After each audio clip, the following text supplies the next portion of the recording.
This is episode 2 of On Background, Seeking the Hidden JFK Assassination. In this episode, we talk about more of the evidence against Lee Harvey Oswald in the assassination.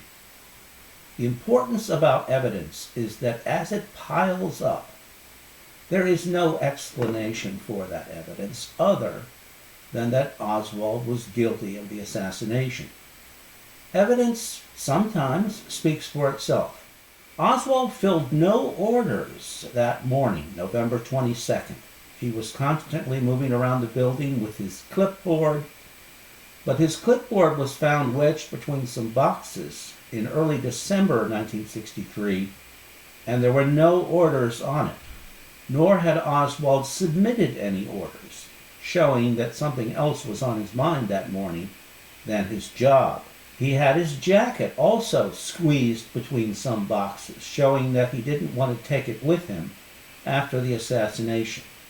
These are not the actions of an innocent man. Following the assassination, he had no alibi for where he was at 12:30 p.m., the time of the assassination. Remember that almost everybody had an alibi because they were watching the motorcade with someone else, or someone, even if they didn't know them, could have identified them as being next to them watching the motorcade. But of course, most of the Texas School Book Depository employees were watching the motorcade with someone else. Why was this political man who was so interested in presidents and politicians not interested in watching the motorcade, assuming he was innocent? Well, the obvious explanation was that he was very interested in politicians and presidents and was proceeding and was preparing to shoot one of them. But there's no other explanation. Of all the employees of the Texas School Book Depository, he alone left the building 3 minutes after the assassination.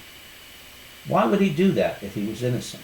After he left the building, he walked a few blocks down Elm in an easterly direction and banged on the back door of a bus driven by Cecil Waters, a city bus. The bus driver let him in, and Oswald boarded the bus. By a strange, curious coincidence, his former landlady, Mary Bledsoe, was on the bus, and she described him as being disheveled with his shirt tail out and his face looking like the face of a maniac. She did not want him to see her, so she averted her eyes for part of the trip. Well, the bus got stuck in traffic because of the traffic that Oswald caused by the assassination.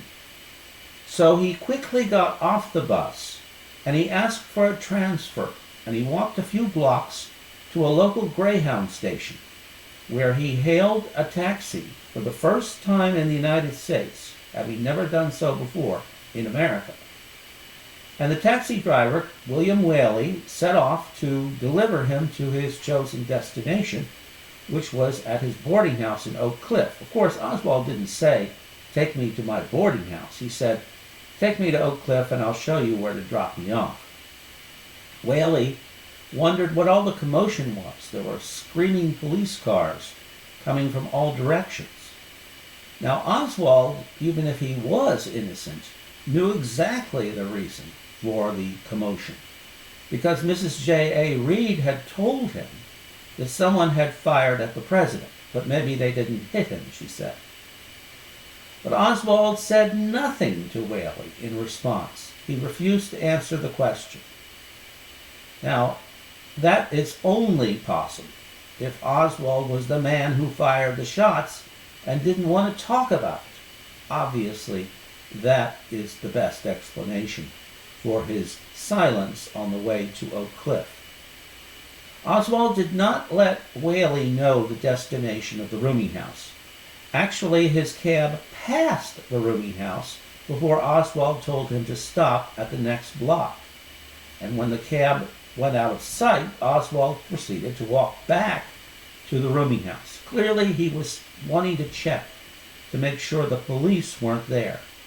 And this is good evidence that Oswald was afraid that Roy truly might have called Ruth Paine's house, the phone number that Truly had, and asked Ruth Paine if she knew where Oswald was. If that was the case, maybe Ruth Paine would have given Truly the telephone number for the rooming house, and the police might have been able to check and find out where Oswald was living.